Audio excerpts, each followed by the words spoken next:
ازيكم عاملين؟ يا رب ان شاء الله تكونوا بخير باذن الله. النهارده حلقتنا عن هنعمل ايه في الاجازه. طبعا احنا في اجازه نص السنه، مدتها اسبوعين. فهتبقى بعض المهام البسيطه اللي نقدر نقوم بيها في خلال الاسبوعين دول. طيب الاسبوعين دول هيفرقوا؟ هيفرقوا. اليوم اللي انت بتتعلم فيه حاجه جديده بيفرق بعد كده. انا بكلمكم مش في سن ال20، بكلمكم في سن ال30. ففاهمه كل حاجه انت هتعملها دلوقتي، فاهمه ابعادها ايه من مكاني دلوقتي. تمام. طيب هنعمل ايه في الاجازه؟ اول حاجه قلتها يعني تكرارا ومرارا، اتعلم لغه. اللغه دلوقتي بقت اساس كل حاجه. مش هتعرف تتحرك اصلا من غير لغه. لو قدمت على وظيفه هيختبروك في اللغه، لو انت في الكليه هتاخد ماده اللغه. كل حاجه، كل الوظائف دلوقتي بقت محتاجه لغه، حتى التعامل مع التليفون والذكاء الاصطناعي وكل حاجه بقت لغه. فهتستنى لحد امتى؟ طيب انا برضو هاخد كورسات فين؟ خد كورسات في مكان جنبك كويس. طيب انا مثلا عايز، مش فارق معايا الفلوس وعايز اخد كورسات على مستوى، خد كورسات اونلاين في الجامعه الامريكيه، وفي انك ممكن تحضر. تمام. طيب انا عايز اخد على مكان على قد كده، اي مكان قريب منك، خد مستوى واثنين وثلاثه، وبعد كده روح اعمل تحديد مستوى في الجامعه الامريكيه وابدا من هناك. بس مفيش وجه للاستعجال، المهم ان انت تاخد الخطوه. طيب انا واحد مش معايا فلوس دلوقتي، عادي جدا، او انا مش عايزه اصرف. الكورسات الاونلاين نزلها من على بلاي جوجل. هتلاقي كتير جدا وهتتعلم فيها كويس جدا جدا جدا. اصلا الانجليزي عامه هو تحصيل كلمات. ممكن تتعمق بعد كده في الترجمة القانونية، بس لما تعمل أساس كويس. سواء أنت دلوقتي كويس أو كويس جدا، ابدأ من الأول خالص أو من المستوى اللي أنت تحبه. وأحيانا في كورسات أونلاين بتعمل لك تحديد مستوى، بتشوف أنت مكانك فين وتبدأ تديك الكورس الأونلاين. هو طبعا ببلاش من على بلاي جوجل، ببلاش. تبدأ تدخل أنت على المستوى المفروض اللي أنت تتعلمه من حيث انتهيت. تمام. تاني حاجة، دور على مهارة أنت بتحبها وزودها. يعني مثلا انا بشوف ناس دلوقتي بتعمل لي دعوة على صفحاتهم، ناس بتبيع شنط، في ناس مثلا خبراء تجميل، في ناس بيبيعوا لبس. حاجات دي حلوة جدا. انت ما ينفعش او مش في زمن ان انت تستنى بعد لما يبقى عمرك 26 سنة ولا 25 سنة على ما تخلص وتبدأ تفكر انت هتعمل ايه. لا، انت كده بتضيع سنين من عمرك. المفروض ان انت بتخلص 21 سنة وانت جاهز انك لسوق العمل. ده الوقت ده اللي انا المفروض ان احنا كلنا نعمله.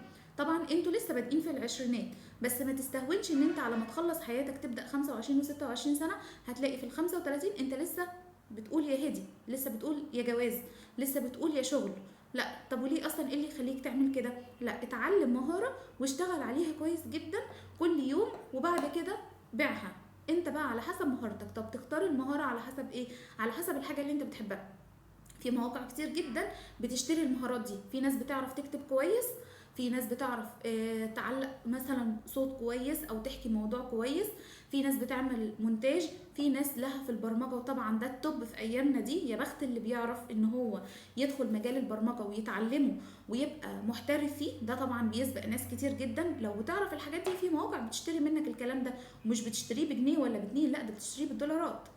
فانا برجح ان انت تختار الحاجه اللي انت بتحبها، عشان الحاجه اللي انت بتحبها دي اللي هتعرف تنتج فيها، وهتعرف كمان تحسن ادائك فيها، وهتعرف تخترع فيها وتعرف تحبها.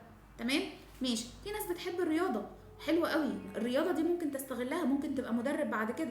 ممكن ما تبقاش اصلا خريج تربية رياضية وبتاخد كورسات.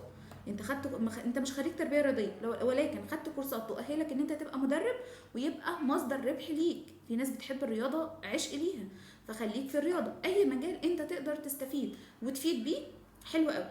تمام. تالت حاجة، انزل المحاماة، خاصة بقى الناس اللي ابهاتها محاميين. انزل شوف باباك بيعمل ايه، اقعد معاه في المكتب اخر اليوم شوفه بيعمل ايه. انزل المحاماة. اي نعم انت مش هتترافع، ولكن نزول المحاماة ده هيزود ثقتك وهيفتح لك بعد كده مجال للربح. برضو ممكن تفتح مكتب محاماة.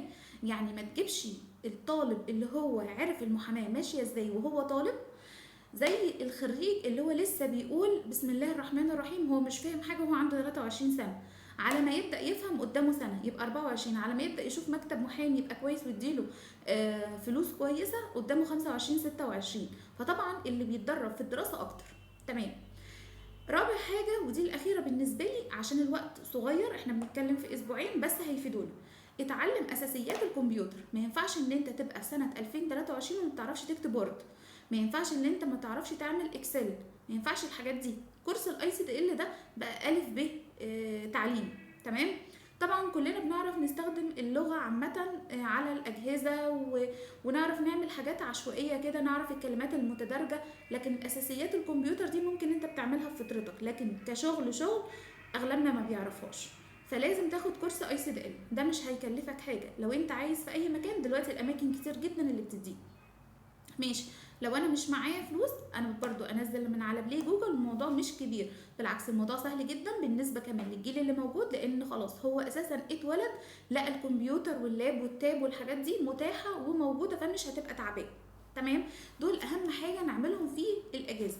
للناس اللي بتسالني على اللغه التانية، انا برجح الالماني، وقلت الكلام ده من زمان. انا برجح التعليم في اللغه الالمانيه. عايز تاخد فرنساوي وانت شاطر فيه، حلو جدا. عايز تاخد روسي، حلو جدا. هيفيدنا في ايه؟ هيفيدنا ان انت هتعرف انجليزي، هتعرف المادة اللغة كويس وانت بتشتغل. عامة هتعرف الترجمة القانونية في الانجليزي، هتعرف تهاجر بره. لو انت عايز تاخد منحة من بره، ده هيبقى سهل عليك، مش زي اللي هيتعلم مؤخرا. تمام. اشوفكم على خير في الفيديو اللي جاي ان شاء الله. سلام.